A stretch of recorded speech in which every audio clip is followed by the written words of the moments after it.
আজকে তিনজন বন্ধু বাইক মজা করে খামু রে। আমাকে একটু দে, কোট ফাটা কোট ফাটা। আরে বন্ধু, আরে বন্ধু, তুই তো একবারে ঠিক সময় আসছো, আমরা কেবল ফাটাইতেছি। আচ্ছা, ওই হুমুন্দি এত ফকিন্নি ঠিক খাওয়ার টাইমে আসে।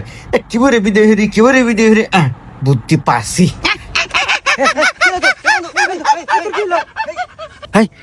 এই তোর কিলো, এই কিলো এ বন্ধু তাতে তো পানি নে।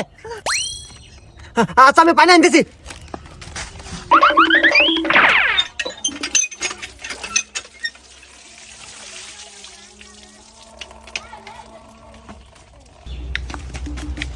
এ বন্ধু পানি